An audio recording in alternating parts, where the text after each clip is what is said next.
홀로서기 심리학. 책 소개. 블레이즈 하길의 하버드 의과대학 정신과 부교수 호브스 추천. 당신을 괴롭히는 문제의 90%는 당신 힘으로 바꿀 수 없는 것들이다. 그것을 인정하고 나에게 집중하는 것이 홀로서기의 시작이다. 그 무엇에도 휘둘리지 않고 쓸데없는 걱정을 멈추고 자신 있게 삶을 이끌어가는 46가지 심리 레슨. 왜 아무리 노력해도 나쁜 심리 습관에서 벗어나지 못하는 걸까? 지나친 감정 기복, 과도한 자기 비난, 오래된 마음의 상처, 습관적 외로움 등으로 매일매일 흔들리는 사람들에게 마음의 중심을 잡고 인생을 주도적으로 이끄는 법을 알려주는 책 홀로서기 심리학. 저자는 지나친 의존과 예민함으로 인해 쉽게 상처받는 사람들, 마음대로 되지 않는 세상과 타인을 원망하며 하루하루를 낭비하는 사람들에게 말한다. 당신이 불행을 되풀이하는 이유는 단 하나, 아직 홀로 서지 못했기 때문이다라고. 15년 동안 임상심리학자이자 상담가로서 다양한 사람들의 각종 심리 문제를 상담해온 저자는 내담자들에게서 한 가지 공통점을 발견했다. 겉으로 드러나는 양상은 달라도 마음속을 들여다보면 모두 홀로서기 문제와 연결된다는 점이었다. 홀로 서지 못하는 사람들은 스스로를 부족하고 결핍된 존재로 인식하고 타인이나 세상이 그 결핍을 채워줄 수 있다고 믿었다. 그래서 인정받으려고 지나치게 노력하고 일에 매달려 자신을 혹사한다. 그러나 자신을 행복하게 하는 힘이 바깥에 있다고 믿으며 자꾸만 그에 의지하는 한 삶은 계속 휘둘릴 수밖에 없다. 내 마음의 바깥에서 일어나는 일들, 이를테면 타인의 마음이나 평판, 세상일, 불현듯 덮치는 위기는 아무리 노력한다고 해서 내 힘으로 통제할 수 있는 것이 아니기 때문이다. 따라서 더 이상 흔들리고 싶지 않은 사람들이라면 반드시 홀로서기를 배워야 한다. 홀로서기는 타인의 감정에, 나쁜 습관에 기대지 않고 자기 힘으로 해결할 수 있는 일과 없는 일을 구분하여 삶의 주도권을 다시 나에게로 가져오기 위한 노력이다. 홀로 설 수 있는 사람들은 통제 불가능한 일에 대한 집착을 거두고 자기 힘으로 바꿀 수 있는 감정과 생각에 집중하여 행동을 주도적으로 선택한다. 그들은 어떤 상황에서도 삶을 스스로 통제할 수 있다는 자신감이 높다. 따라서 타인이 내리는 평가에 민감하게 반응하지 않고 자기 비난에도 쉽게 빠지지 않으며 감정의 기복이 적고 모나게 구는 일이 줄어든다. 자신과 타인과 세상에 대해 객관적인 시선과 균형 감각을 유지한다. 자연스럽게 인간관계가 좋아지고 삶이 부드러워진다. 오락가락하는 감정과 상처 주는 타인, 나를 깎아내리는 나쁜 버릇 때문에 자꾸만 마음이 다치고 힘이 든다면 당신의 홀로서기 능력을 점검해 볼 때다. 그 무엇에도 기대지 않은 채 내 마음을 잘 알고 다룰 수 있다면 비록 나를 둘러싼 세상은 그대로일지라도 내가 세상을 대하는 태도가 바뀜으로 인해 인생까지 달라진다. 그것이야말로 홀로 설 때 비로소 삶이 완전히 달라지는 이유다. 그리고 저자는 말한다. 홀로 설 수 있을 때 우리는 비로소 괜찮은 어른이 될 수 있다고. 저자 소개. 저자, 라라이, 필딩. LARA, FILDING. 임상심리학자이자 심리상담가. 캘리포니아 대학교 로스앤젤레스 캠퍼스에서 심리학을 공부한 뒤 하버드 대학교에서 교육학 석사를, 페퍼다인 대학교에서 심리학 박사를 취득했다. 현재 로스앤젤레스 비버리 힐스에서 개인 상담소를 운영하고 있고 페퍼다인 대학교 개건 교수로 학생들을 가르치고 있다. 마인드풀리스를 기반으로 한 인지행동치료 전문가로 기분장애와 우울장애 등을 효과적으로 치료하는 상담가로 정평이 나 있으며 스트레스 상황을 관리하는 독자적인 방법을 개발해 명성을 얻었다. 15년 동안 다양한 사람들의 각종 심리 문제를 상담해오면서 그녀는 한 가지 공통점을 발견했다. 겉으로 드러나는 양상은 달라도 마음속을 들여다보면 모두 홀로서기 문제와 연결된다는 점이었다. 홀로 서지 못하는 사람들은 스스로를 부족하고 결핍된 존재로 인식하고 타인이나 세상이 그 결핍을 채워줄 수 있다고 믿는다. 그래서 인정받으려고 지나치게 노력하거나 일에 매달려 자신을 혹사한다. 그런 노력이 반복적으로 실패하면 반대로 마음의 빗장을 걸거나 극도의 무기력에 빠지기도 한다. 그러나 여전히 행복의 주도권을 외부에 넘겨주고 있다는 점에서는 똑같다. 그런데 삶의 기준을 외부에 두는 한 계속 그에 휘둘릴 수밖에 없다. 예기치 않은 시련을 견디며 앞으로 나아가려면 삶의 중심을 단단히 잡아야 한다. 그 방법이 바로 홀로서기다. 저자가 말하는 홀로서기란 통제 가능한 일과 불가능한 일을 구분하고 내 마음을 잘 관찰하고 다루는 능력을 길러서 삶의 주도권을 쥐는 것이다. 타인의 마음, 세상일, 지난 과거는 내 힘으로 어쩔 수 없는 통제 불가능한 것들이다. 반면 내 감정과 생각, 행동은 뜻대로 조절할 수 있다. 저자는 이 책에서 감정을 받아들이고 생각을 관찰하고 행동을 주도적으로 이끄는 구체적인 방법을 제시한다.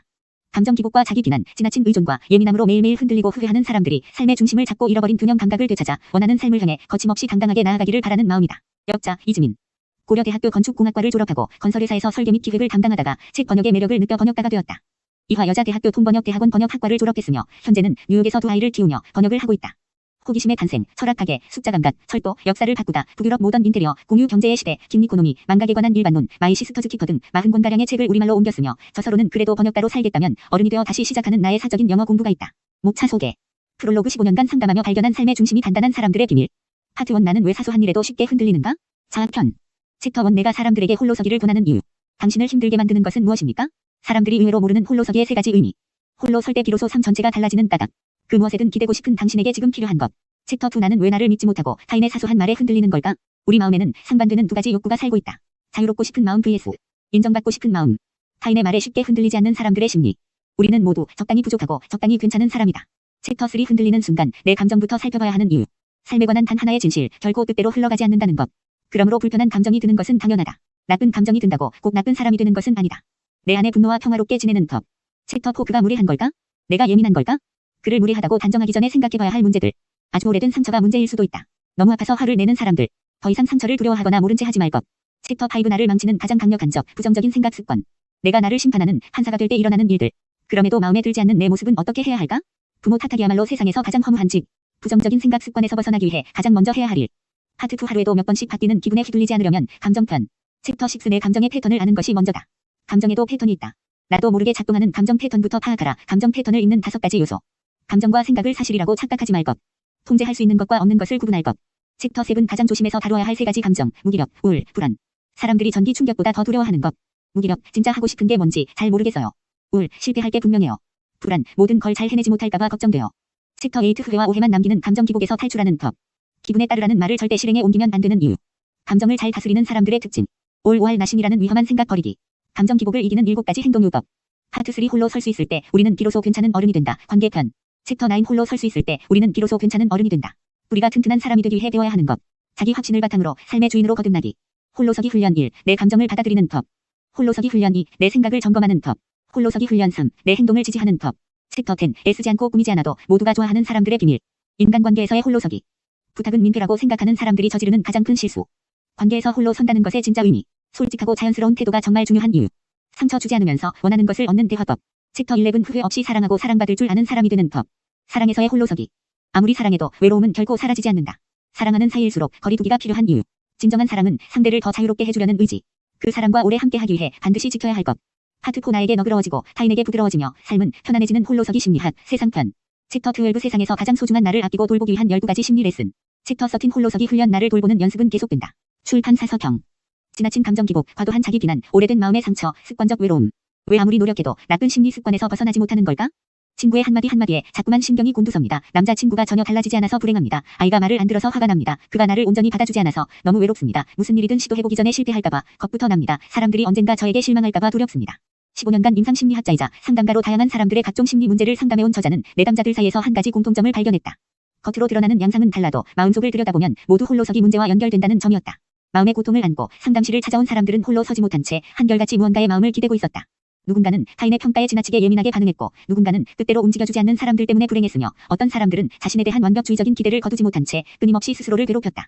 그들은 자신을 뭔가 부족하고 결핍된 존재이며 그 결핍을 타인이나 세상이 채워줄 거라고 믿었다. 즉 자신을 행복하게 하는 힘이 바깥에 있다고 여겼다. 그러나 삶의 기준을 외부에 두는 한 계속 그에 휘둘릴 수밖에 없다. 마음대로 되지 않는 사람과 세상 때문에 쉽게 마음을 다치고 언제 이를지 모르는 평탄과 언제 닥칠지 모를 위기에 촉을 세우느라 전전긍긍해야 하기 때문이다. 저자는 흔들리는 마음을 무언가에 기대고 또 그런 의존성 때문에 고통을 반복하는 이들에게 말한다. 자기 힘으로 통제 가능한 일과 불가능한 일을 구분하는 것이야말로 심리적 어른 되기의 핵심이라고 말이다. 타인과 세상 그리고 지난 과거는 통제 불가능한 일이다. 반면 세상을 받아들이고 행동을 결정하는 마음만은 내가 하기 나름이다. 그 마음을 잘 읽고 다스릴 줄 아는 것이야말로 우리가 할 수 있는 일의 전부이며 인생을 원하는 대로 이끌어가기 위한 유일한 방법이다. 당신이 불행을 되풀이하는 이유는 아직 홀로 서지 못했기 때문이다. 이제는 정말 달라지고 싶다면 당신의 홀로서기 능력부터 점검해 볼 것. 그래서 더 이상 흔들리지 않고 삶의 중심을 단단히 잡고 싶은 사람들, 일상에서 기분과 태도를 일정하게 유지하려는 사람들은 반드시 홀로서기를 배워야 한다. 홀로서기란 타인의 감정에 나쁜 습관에 기대지 않고 행복의 주도권을 다시 나에게로 가져오기 위한 노력이다. 사람들이 의외로 잘 모르는 홀로서기의 의미를 구체적으로 살펴보면 다음과 같다. 첫째, 통제 가능한 일과 통제 불가능한 일을 구분하는 능력이다. 앞서 이야기했듯 타인의 마음이나 이미 지나간 과거, 실직이나 병처럼 불현듯 찾아오는 사건 등은 내 힘으로 어쩔 수 없는 통제 불가능한 일들이다. 이에 대해서는 안타까워도 집착을 거두는 편이 좋다. 반면 내 마음만은 통제가 가능하다. 따라서 유한한 시간과 에너지를 통제 가능한 마음에 두는 것이 바로 홀로서기다. 둘째, 내 마음을 잘 알고 다루는 능력을 갖추는 것이 홀로서기다. 우리는 모두 저마다의 안경을 쓰고 세상을 바라본다. 인정받고 사랑받고 성공하면 행복해질 것이다라는 신념도 내가 쓴 안경을 통해 바라본 세상에 관한 이야기일 뿐이다. 그런데 자기가 안경을 쓴 줄 모른 채 그것을 진실이라고 착각하는 순간 온갖 괴로움에 휩싸인다. 이와는 반대로 자기가 안경을 썼다는 사실을 알고 그 안경을 관찰하려는 태도가 바로 홀로서기다. 그래서 홀로서기 능력이 뛰어난 사람들은 감정과 생각에 함부로 휘둘리지 않는다. 오히려 거리를 두고 그것을 관찰함으로써 어떻게 행동할지를 스스로 선택하고자 한다. 세상 일에 일일이 대응하지 않고 주도적으로 행동을 이끄는 것이다. 셋째, 내 마음을 잘 다룰 수 있게 되면 인생에 대한 통제력이 생기고 삶에 대한 자신감이 높아진다. 보통의 우리는 안경을 썼다는 사실을 잊은 채 보이는 대로 들리는 대로 반응하고 행동한다. 누군가가 듣기 싫은 소리를 하면 자기가 쓴 안경 때문에 그 사람의 이야기가 잔소리로 들린다는 생각은 하지 못한 채 자동적으로 짜증을 내고 언성을 높이는 식이다. 그러나 내 눈에 신 안경이 있다는 사실을 알고 이를 관찰하기 시작하면 어떻게 대응할지를 선택할 수 있다. 욱하는 마음에 화를 내고 후회하는 게 아니라 못 들은 척할지 아니면 기분 나쁘지 않게 충고를 건넬지 결정할 수 있게 되는 것이다. 선택지가 많아질수록 삶을 스스로 통제하고 조절할 수 있는 여지도 넓어지고 이는 곧 자신감으로 이어진다. 홀로 설 수 있을 때 우리는 비로소 괜찮은 어른이 된다. 15년 넘게 독립과 의존 문제를 상담해온 미국의 임상심리학자가 전하는 당당한 삶을 위한 감정, 관계의 모든 것. 어떤 상황이 들이닥쳐도 스스로 원만하게 통제할 수 있다는 자신감이 있기 때문에 홀로 설 수 있는 사람들은 주변 상황에 크게 흔들리지 않는다. 자기를 잘 알고 자기가 내리는 판단과 행동에 믿음이 있으므로 외부에 의존할 일이 줄어든다. 그들은 자신과 타인과 세상에 대해 객관적인 시선과 균형 감각을 유지한다. 타인의 평가에 민감하게 반응하지 않고 자기 비난에도 쉽게 빠지지 않으며 단점을 감추려고 애쓰기보다 기꺼이 도움을 구한다. 감정의 기복이 적고 모나게 구는 일이 줄어들며 상황에 따라 유연하게 대처한다. 그 결과 자연스럽게 인간관계가 좋아지고 삶이 부드러워진다. 이것이 그 무엇에든 기대지 않고 홀로 설 때 나타나는 엄청난 변화이다. 세상과 타인은 그대로지만 내가 보고 듣고 대하는 세상은 완전히 달라지는 것이다.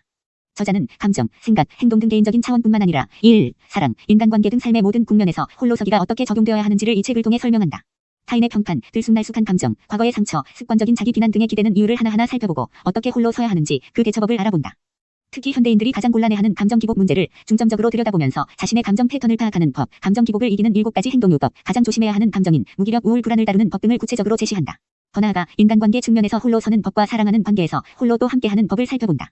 나쁜 심리 습관을 자꾸만 반복하는 사람들, 지나친 의존과 예민함으로 흔들리는 사람들, 마음대로 되지 않는 세상과 타인을 원망하며 하루하루를 낭비하는 사람들이 이 책을 읽고 마음의 중심을 단단히 잡기를, 그리하여 삶에 대한 통제권과 자신감을 되찾아 미래를 향해 거침없이 나아가기를 바라는 마음을 담았다.